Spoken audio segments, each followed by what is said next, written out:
so excited to be here. And we thought it would be nice to start with a reading so you could hear the authors in their own voices.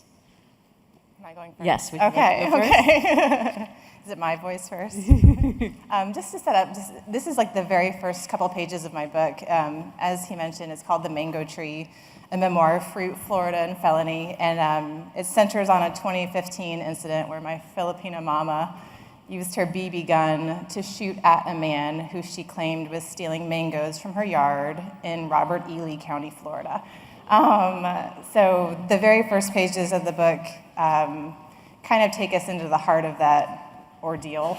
Okay, the pit. Rows of orange people sit handcuffed in a beige room. One of them is my mother. I squint at the TV that the bailiff has rolled in on a cart. The people aren't orange, their jumpsuits are. My shoulder presses against my sister's on the hardwood bench we share, our legs shaking in unison as the heels of our stilettos patter urgently against the courtroom's marble floor. A mix of nerves and shivers fueled by the pounding midsummer air conditioning. I tilt my head at the screen, trying to figure out which of these neon uniforms contains our mom, trying to confirm this is real. Mom is on closed-circuit television and not here in person, which blurs that confirmation. She's not mom, she's TV mom, fuzzy and orange like a peach, or the flesh of a mango. First appearance hearings aren't like they look on Law & Order. There was no perp walk today, no flashing cameras or microphone-pushing reporters as we ducked our faces in shame.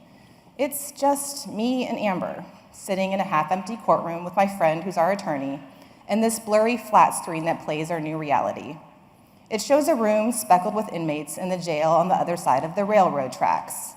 These potential criminals are kept separate from us, the law-abiding do-gooders who make up this downtown courtroom. They are not like us. We are not like them. They sit on rows of metal benches lined up like the pews of a church. They wear white socks, sandals, and coveralls the cover of traffic cones. Most stare at the floor beneath their feet. TV mom stares off in the distance, even as her name is called and mispronounced, Josefina Tometic, even as the prison guard takes her by the arm and leads her to the microphone so she can speak with the judge in our courtroom. TV mom still looks like mom, even with the wild hair, the jumpsuit, the shackles binding her wrists and ankles. When the guard nudges her, TV mom winces like she's been shocked. She shrugs her arm out of the guard's grip, saying something that sounds like, "Don't freaking touch me." Each word becomes clearer, louder, as she approaches the mic. I hold my breath and lean into my sister. "Dude, she doesn't even have her hearing aids in," Amber whispers, her body warm against mine as our legs continue to flutter. I know, she can't make out any of this. The judge starts in about mom's charge, firing a missile into an occupied dwelling, vehicle, building, or aircraft, or, as we've come to know it in our family, the 2015 Mango Missile Crisis. I'll let you go there.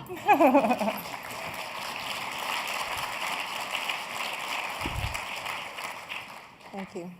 Your turn. My turn. I just want to say how glad I am to be here in D.C. And how grateful I am to you all and to the Library of Congress for being here.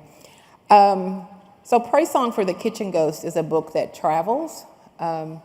It travels all the way intergenerationally to my third great-grandmother who was enslaved first in Virginia and then moved to Kentucky, and travels through her several generations to me, and then further out to the next generation, which are my children. And so I'm just going to read a little section from a chapter called What These Women Know About Bread, which is the chapter that my publicist keeps telling me to stop reading from. Because during my tour I read from this, but it's still my favorite chapter, so I'm going to read from it. What these women know about bread.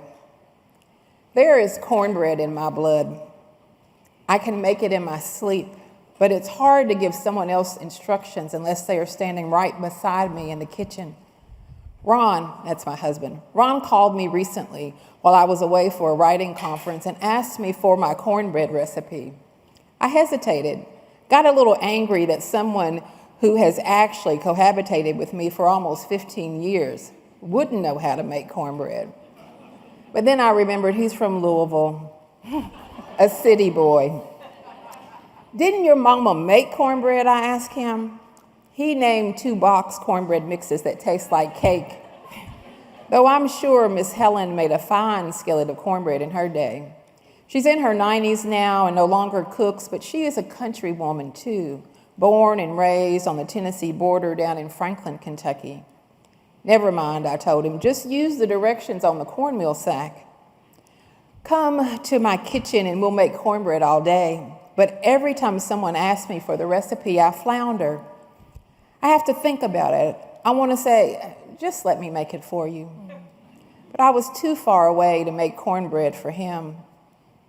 In the end, he decided to remain without cornbread until I got back home. The last time one of my daughters asked me how to make cornbread, I made her get on a video call so I could see what we were working with. What are you fixing it with, I asked. She didn't think it mattered. She grew silent. I could tell she was a little perturbed with me. She thought I was clutching some ancient family recipe and not wanting to give it to her, but the truth was I needed to see her ingredients in order to tell her what she'd need. Cornbread with a tablespoon of sugar added goes better with soup beans. You need a more dense cornbread for dressing, not stuffing. Hot water cornbread is the better companion for cabbage. I wanted us to be shoulder to shoulder with our aprons on so I could show her like Granny showed me. She needed to hear my voice and I needed my eye on her so she could get it right. I told her she'd need self-rising cornmeal, milk, eggs, and oil for the skillet. She seemed surprised at that short list. Are you sure? She said. I assured her that that was all she needed. She shrugged her shoulders like, here goes nothing. She looked unsure in her body above the bowl, standing all wrong, the bag of cornmeal awkward in her hands. She had none of the confidence I thought a daughter of mine should have while making cornbread. What had I done? What kind of mother had I been? When her bread was done, she held her skillet up to the camera for me to see. It looked pretty, had the perfect crisp brown texture that it needed to have. I nodded and smiled. She took a knife, cut into a corner, and tasted it. It don't taste like yours, she said. And I assured her that this moment, too, was as old as time, that we never thought we were as good as those old women who'd done it before us until they were gone. I'd made it awkward again. She said, I love you, Mommy, and hurried me off the phone. I don't think I'd be wrong if I said that my family's love of bread began with ash cakes cooked at an open fire outside a cabin in Kentucky in the 1800s. Though it's conjured by my imagination, I can see Grandma Aggie by the fire, taking the rations of cornmeal, adding boiling water and salt, shaping the stiff batter into ash cakes so there'd be bread. There's always been bread. Grandma Aggie presents herself across nearly 200 years of bread making in our family. She manifests before me from 1810. Her used to be shows her used to be to my own now.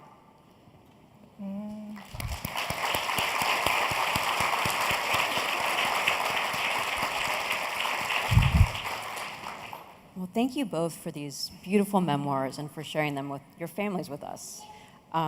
Before writing memoir, both of you experimented with different genres, with poetry and essays. Annabelle, you worked as a food critic. At what point did you want to write your memoirs, and kind of what prompted you? Well, first of all, I didn't want to write a memoir. Fiction has always been a lifeline for me, poetry first and then fiction. And what I loved about writing fiction is there was always this anchor, right? It's always a thread of truth.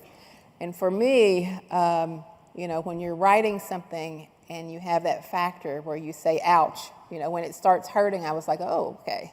where's the fiction at? Let me, woo, we need to cover this. Let me make sure I got this well covered. And so I didn't expect writing a book about food to be painful, but of course the big thread became grief. And this book came from an essay that I was commissioned to write for Emergence magazine, also called Praise Song for the Kitchen Ghost. And I really thought that was it. I'd written the essay, it was a braided essay, and I thought, okay, done.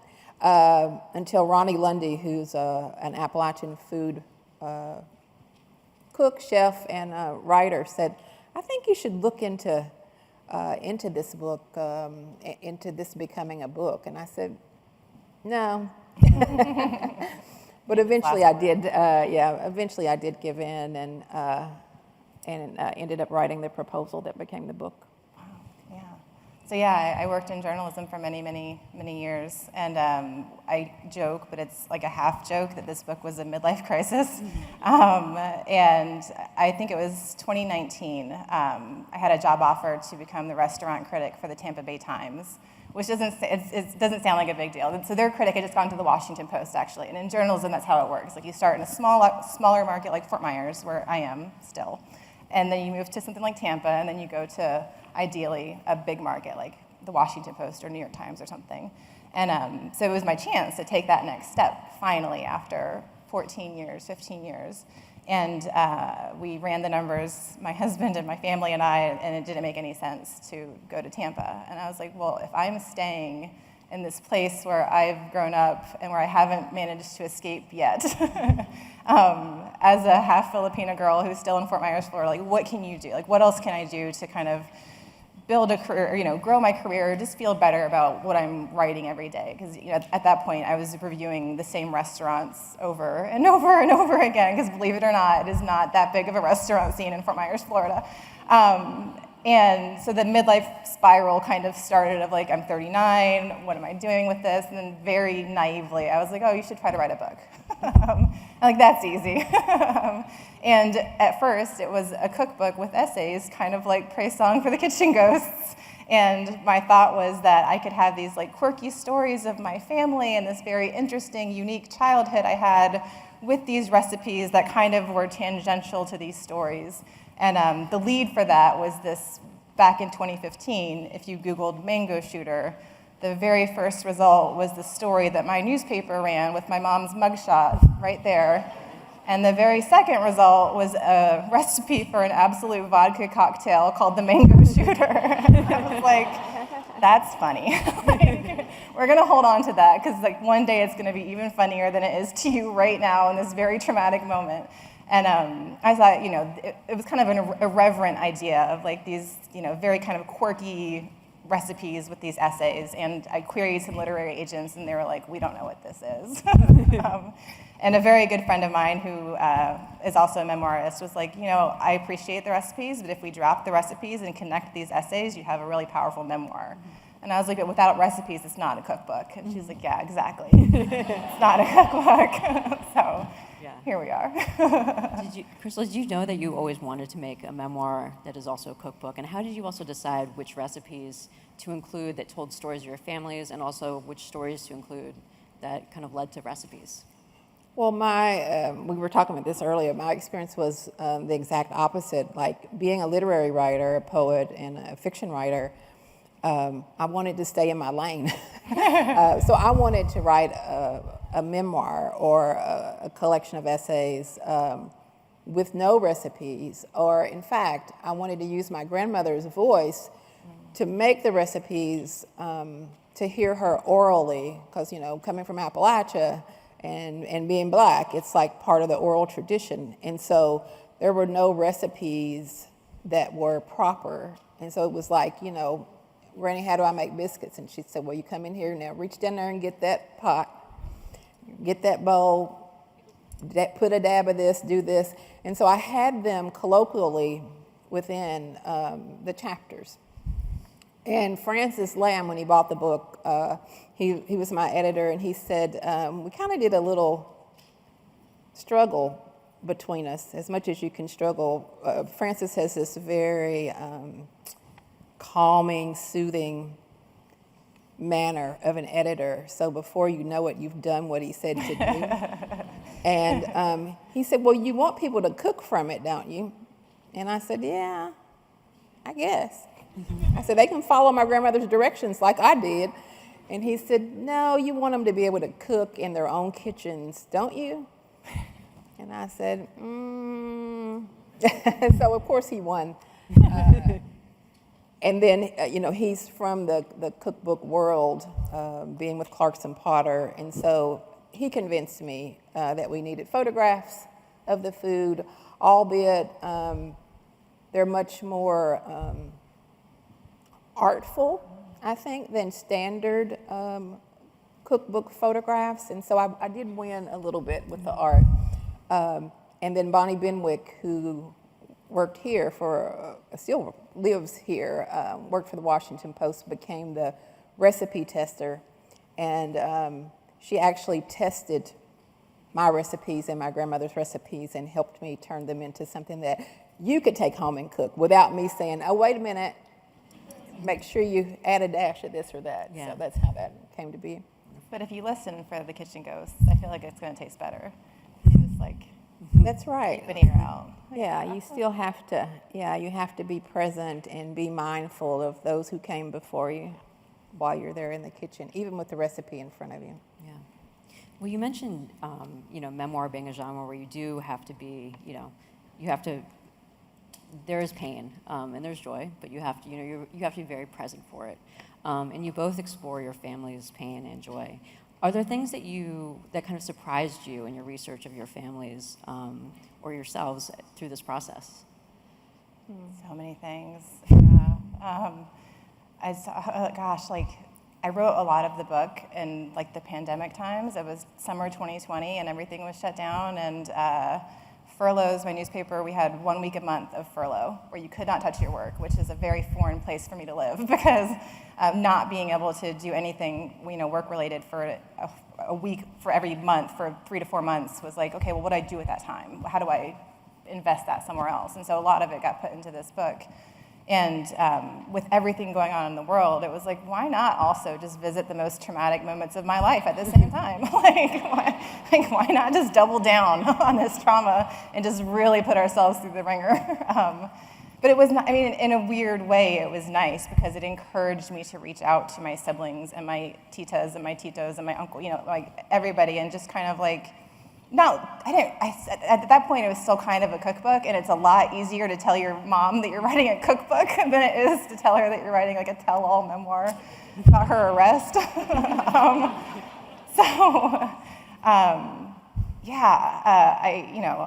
did a lot of fact-checking through them and kind of just plowed through the darkness of it all. Yeah. I think I learned, two things happened.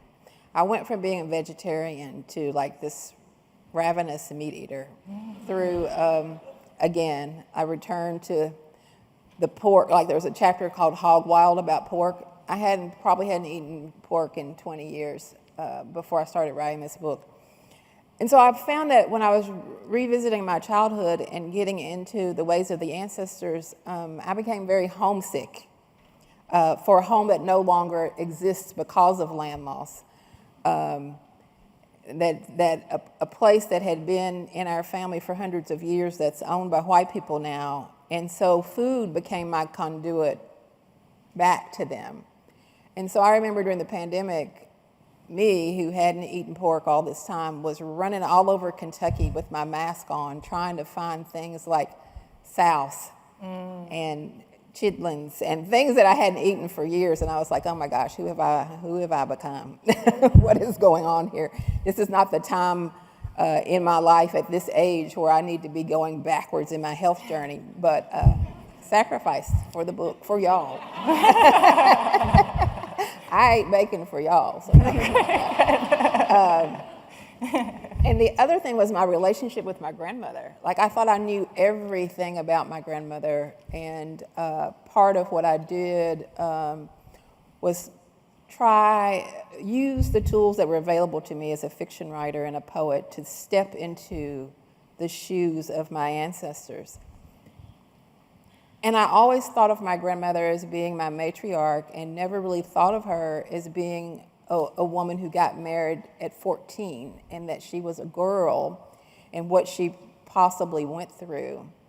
And so I came to be closer to my grandmother as a woman and as a girl, thinking about her as a girl and stepping into her shoes and reimagining her life. So that was a big part of it too, and discovered a lot of things about her by doing that.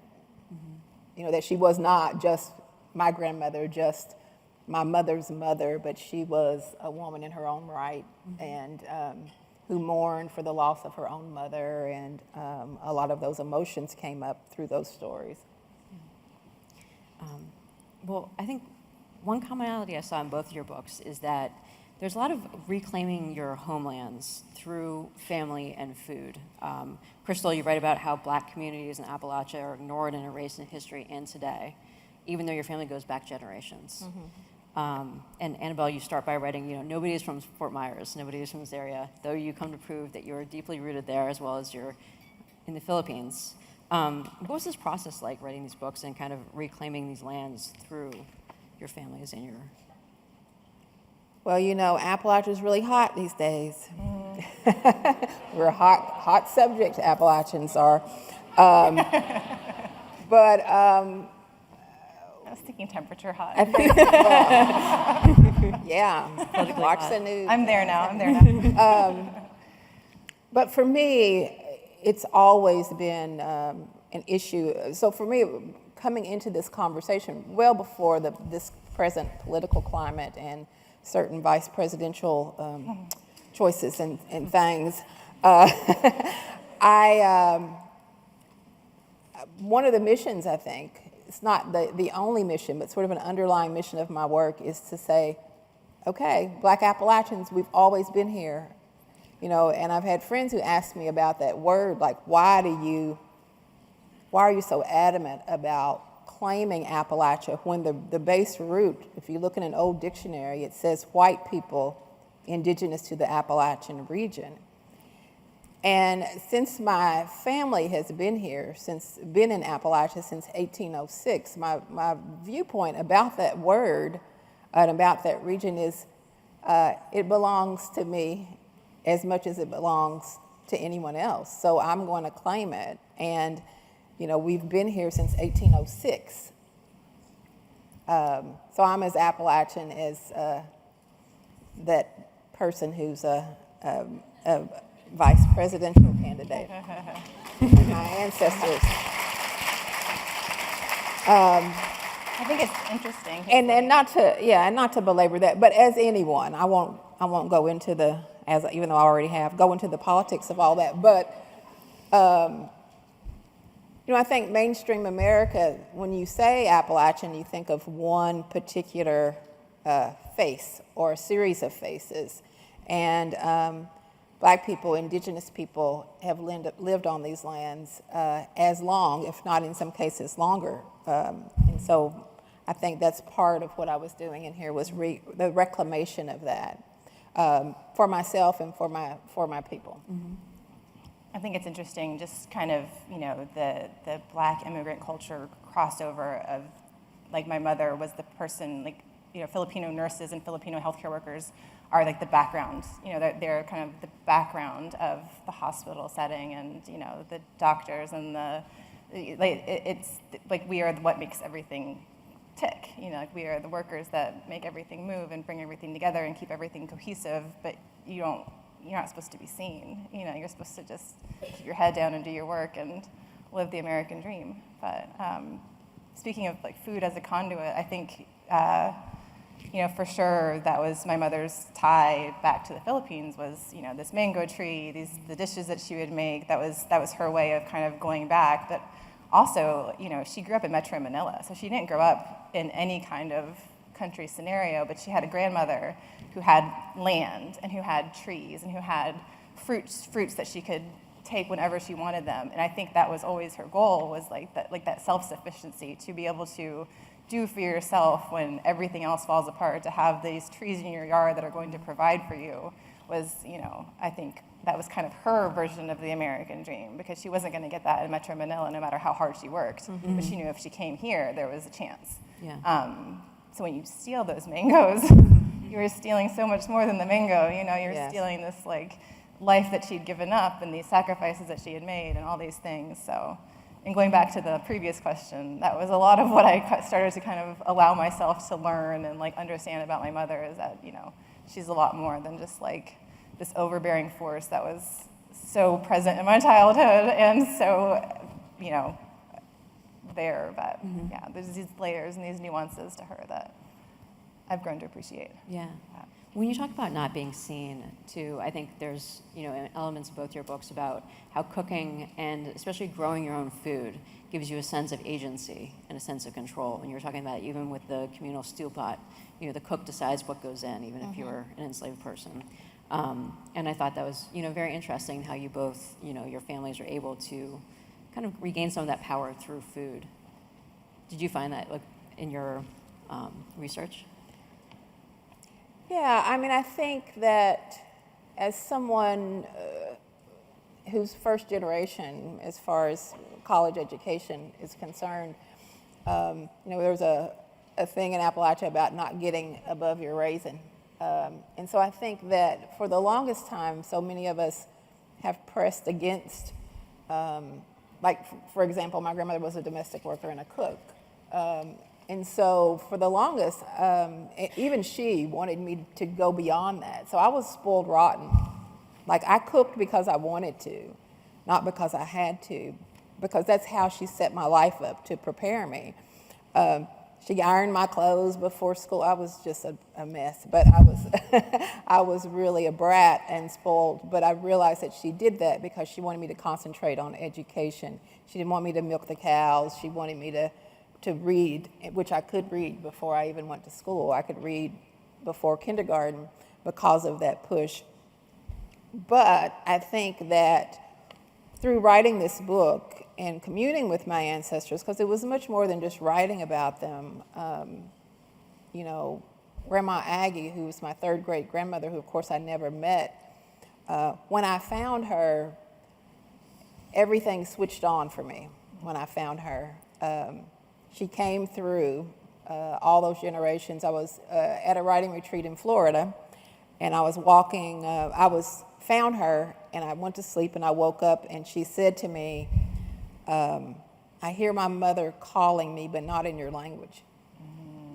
And airy-fairy writer that I am, I was like, oh, a short story is almost like a novel. Something's happening here.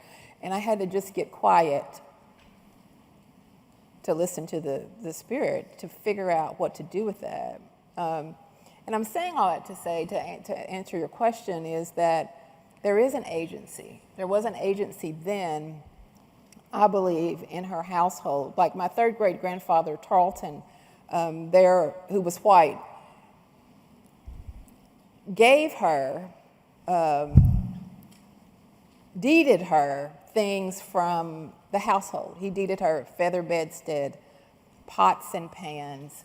It was all kitchen accoutrement that he deeded her.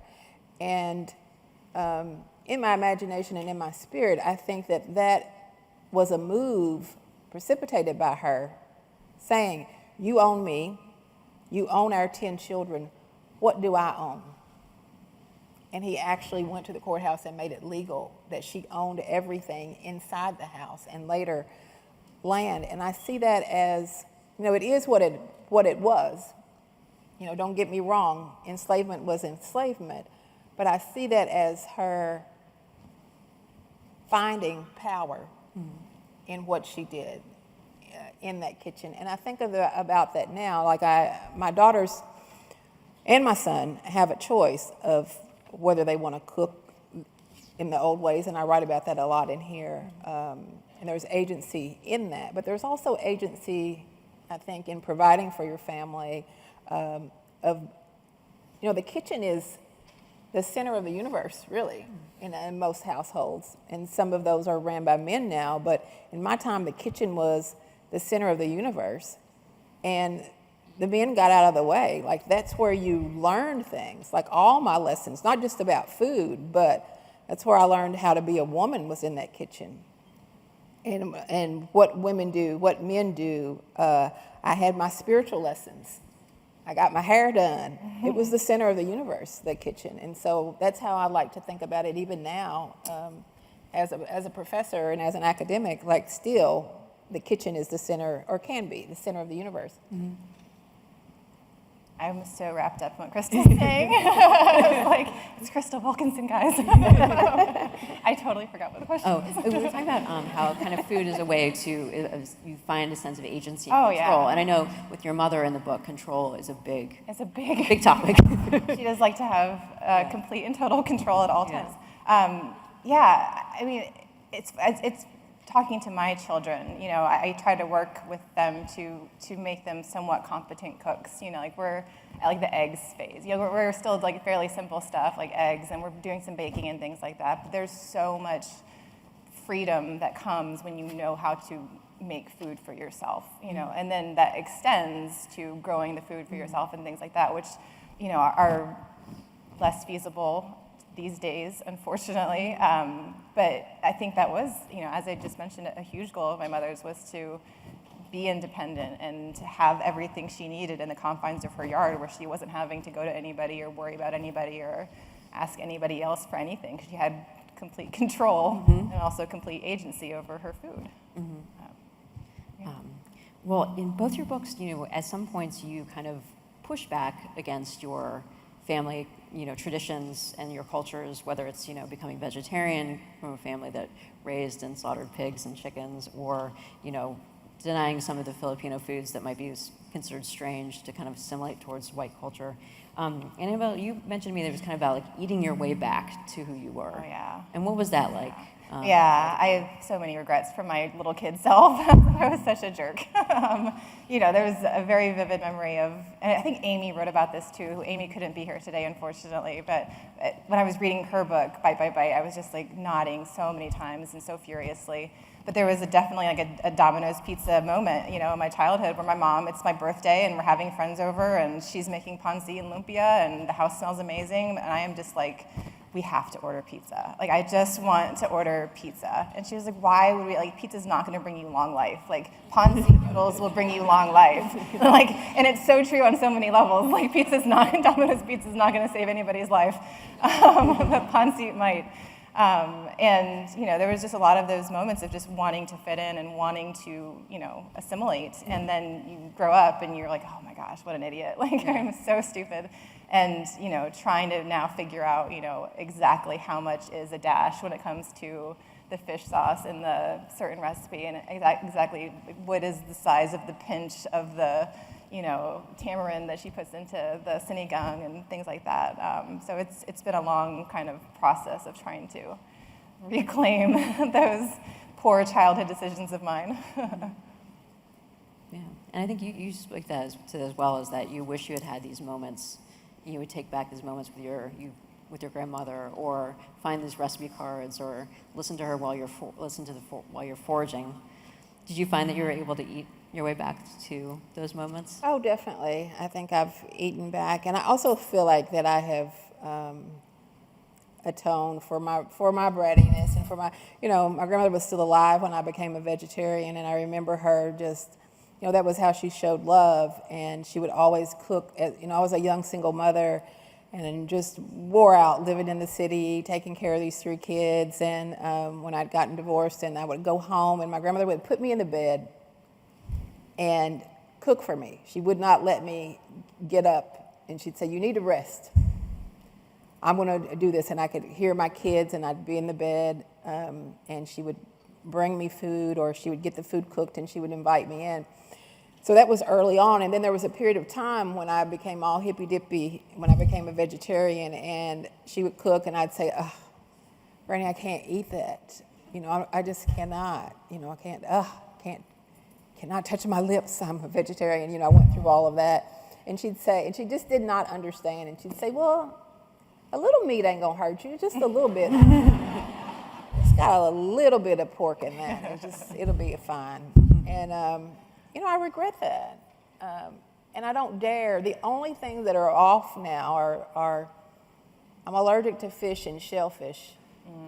And I have an aversion for eggs. Don't put an egg on my plate.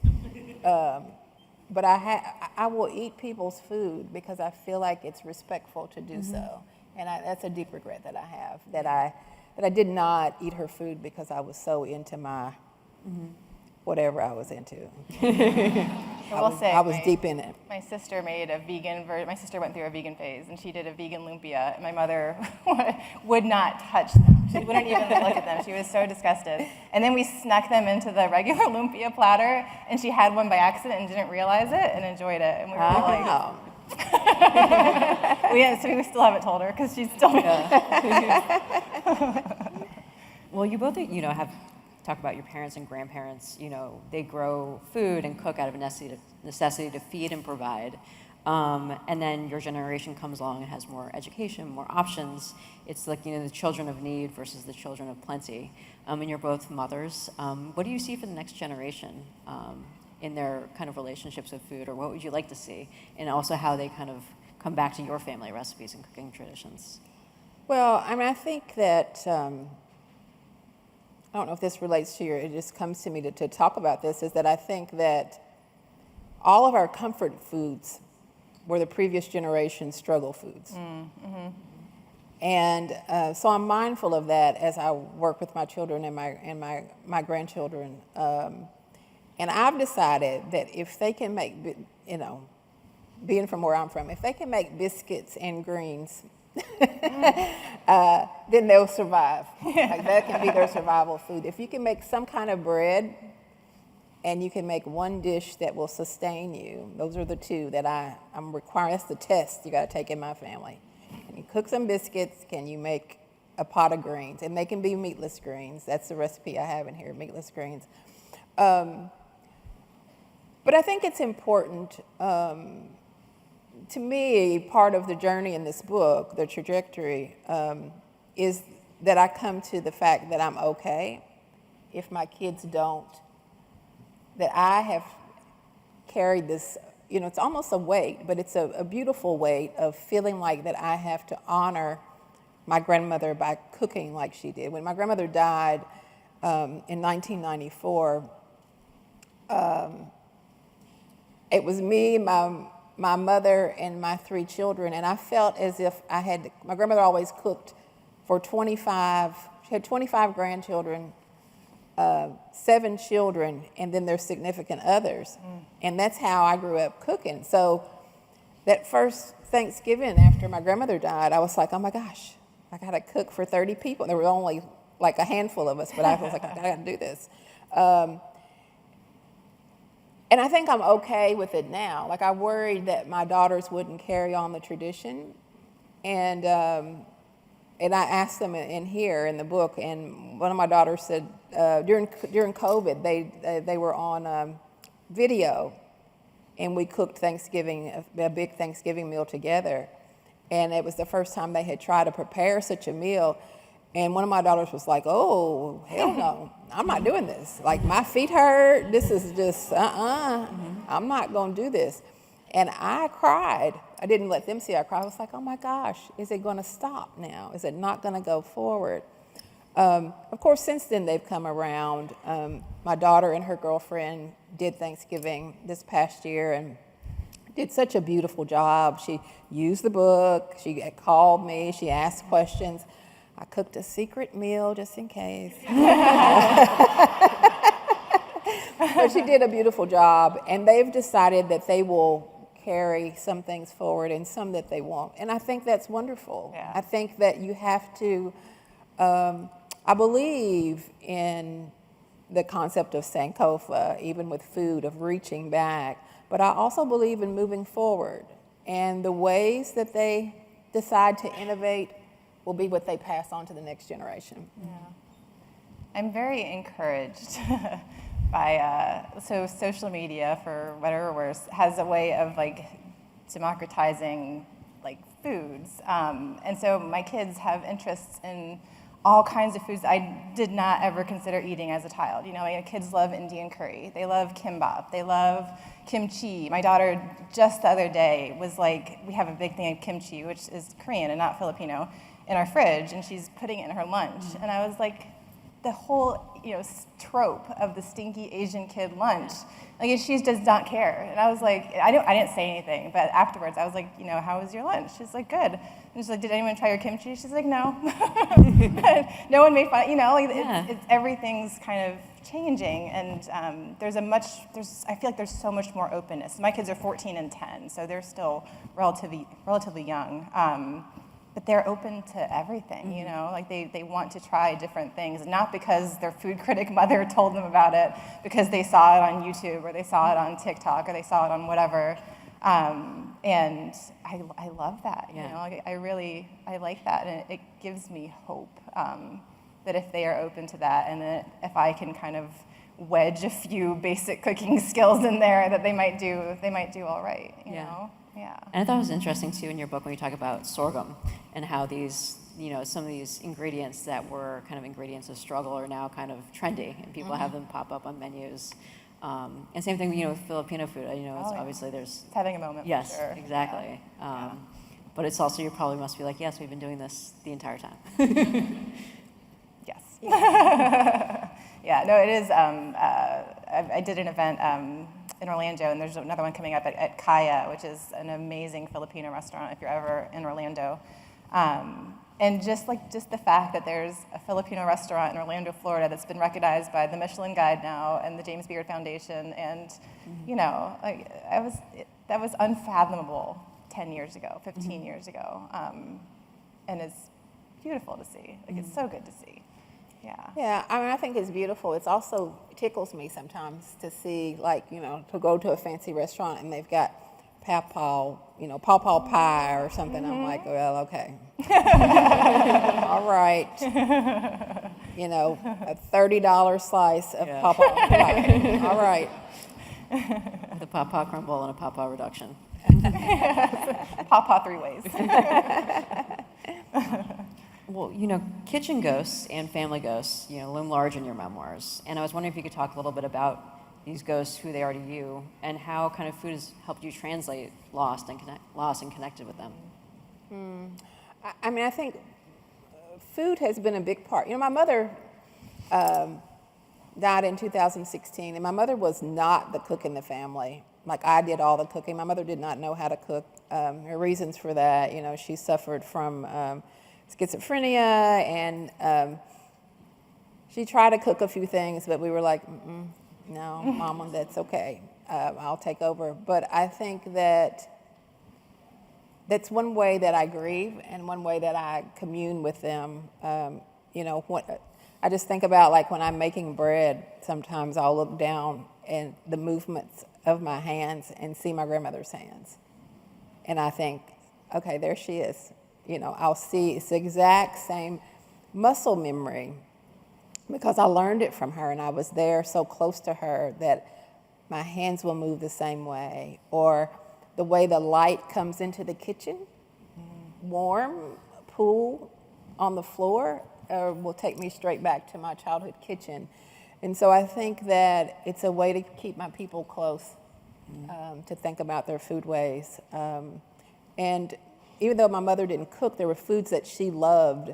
So blackberries, for instance, she loved blackberries. And so every opportunity I have to sit down with a bowl of blackberries or to make blackberry soup and put a biscuit in the middle of a bowl, every bite I'm thinking about my mother and communing with her in some way.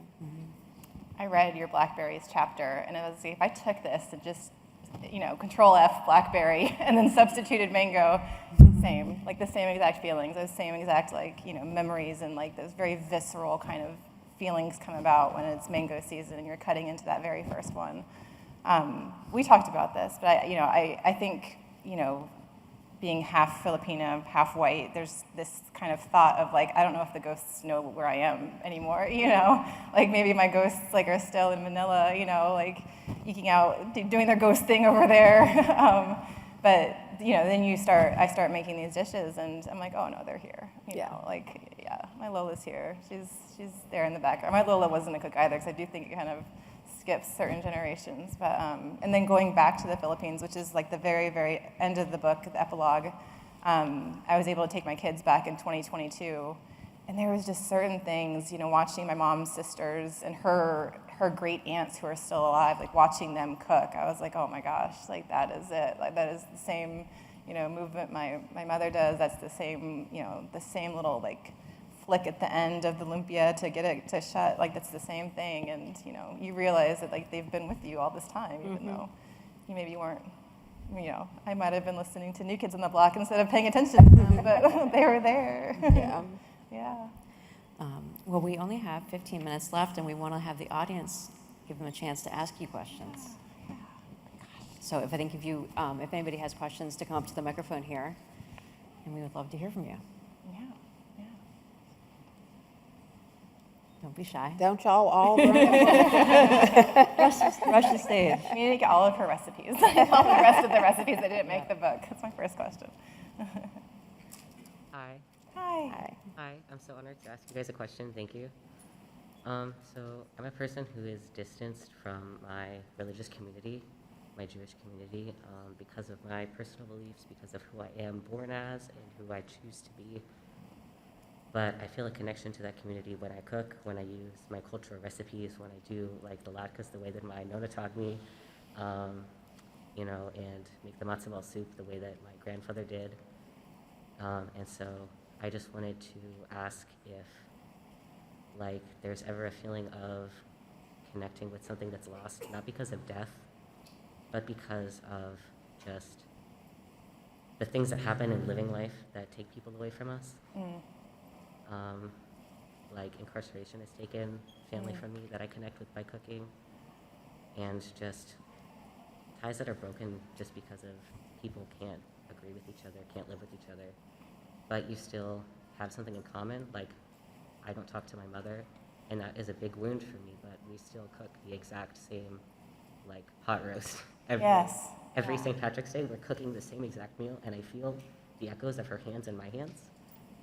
And I feel my grandmother's hands when I make the latkes, and it's just like I'm grieving people that aren't alive by cooking what they cook, and we miss each other, but we're not there. I don't know.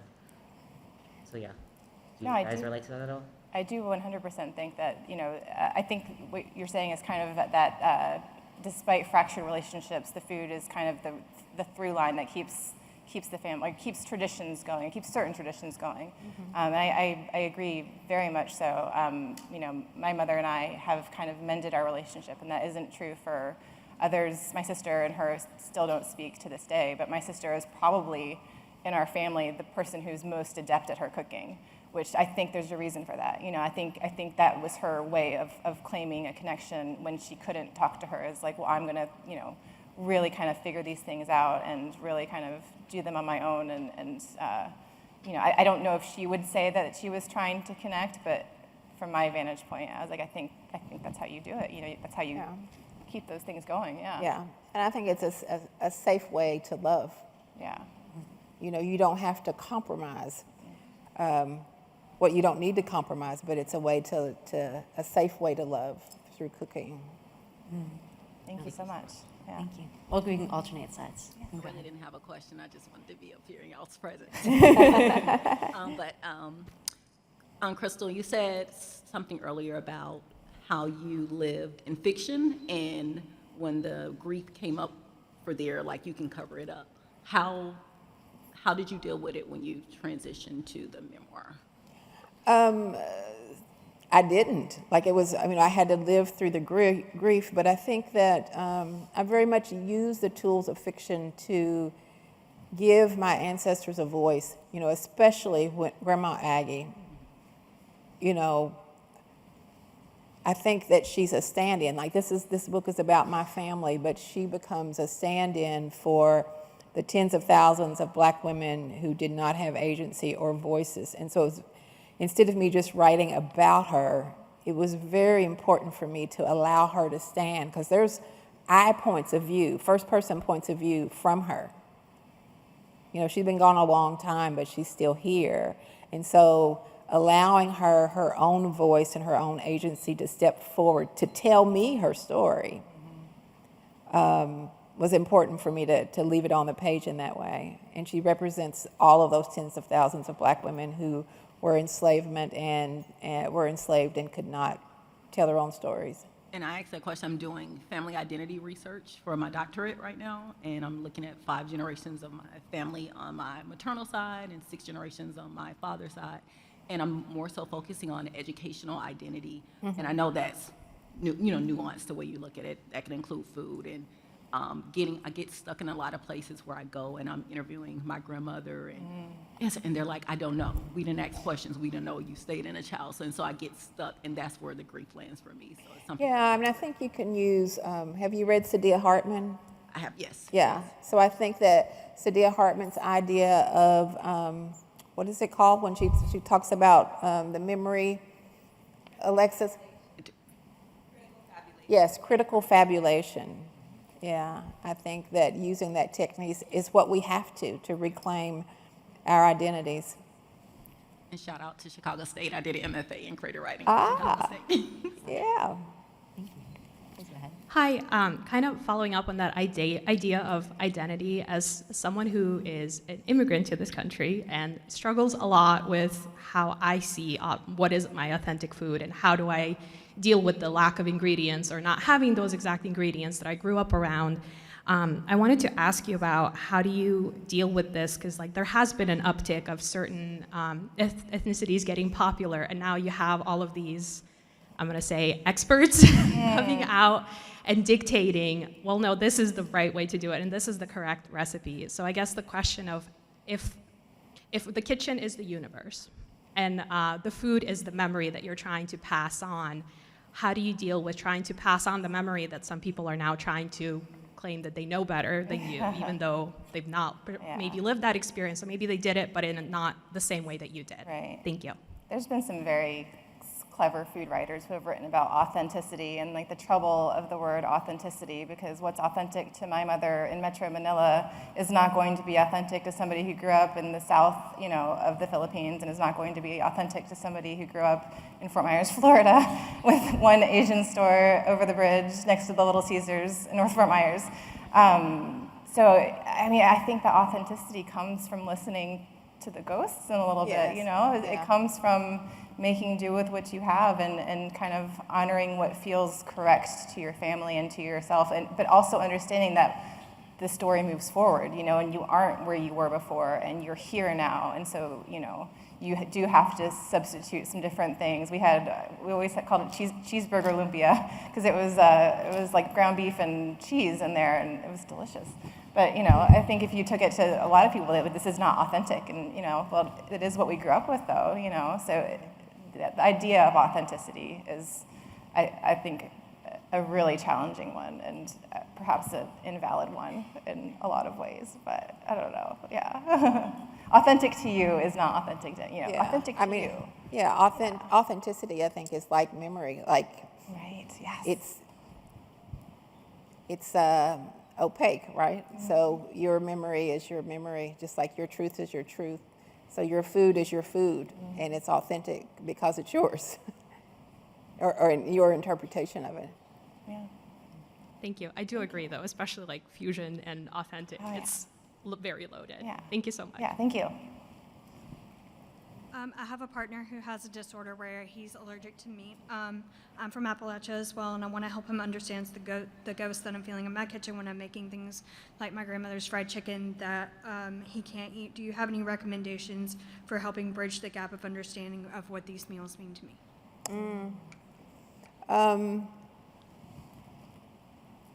I mean, I think you have to connect it to the story, not just the food itself, but the story behind it. So maybe if you, and this is just a suggestion, maybe if you tell him more about the stories of the food, like what was happening when she was making the food, or even writing that down and reading it to him, then maybe he'll have some better understanding. I don't know. I was going to say there's a restaurant that does like a fried, they call it fried hen, but it's hen of the woods mushrooms.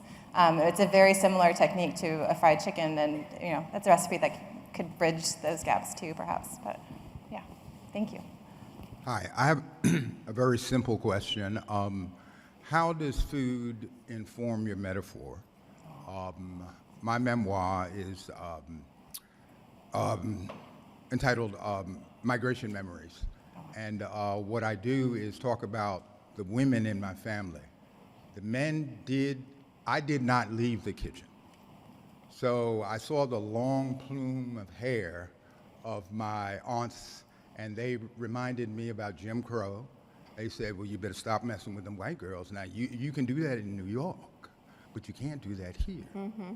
So they really gave me the parameters of the South, as well as cooking for me. So how does cooking inform your poetry? How does cooking inform? Cooking inform your poetry. Well,